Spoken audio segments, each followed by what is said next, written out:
এ হচ্ছে আমার বাবা সিয়াম। 2020 সালের 28 এপ্রিল ও জন্মগ্রহণ করে। রোজার দ্বিতীয় রোজায় ওর জন্ম হয়েছিল। আমি তখন কুষ্টিয়াতে চাকরি করি। আমার মনে আছে, বৃষ্টিতে ভিজে 2 দিন পরে ওকে আমি দেখতে আসছিলাম। ফুল করোনা চলতেছিল, লকডাউন চলতেছিল। একজন এরিয়া ম্যানেজারের কাছ থেকে মোটর সাইকেল ধার করে রোদ বৃষ্টির ভিতরে ভিজতে ভিজতে আসছিলাম। আমার বাবার জন্য আমার খুব দুঃখ হয় যখন মনে পড়ে যে ছোটোবেলা থেকেই ও মায়ের বুকের দুধ পান করতে পারেনি।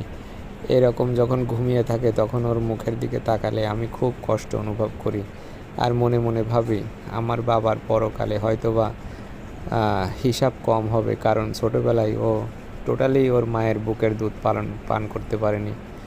ওকে আমি ফিডার খাওয়াই বড় করেছি। তো এই হচ্ছে ওর জীবনী। এখন 5 বছর পূর্তে আর 1 মাস বাকি আছে। আপনারা সবাই ওর জন্য দোয়া করবেন, ও যেন বড় হয়ে মানুষের মতো মানুষ হতে পারে, আর আমার বাবা যেন সৎভাবে জীবনযাপন করতে পারে। আল্লাহ হাফেজ।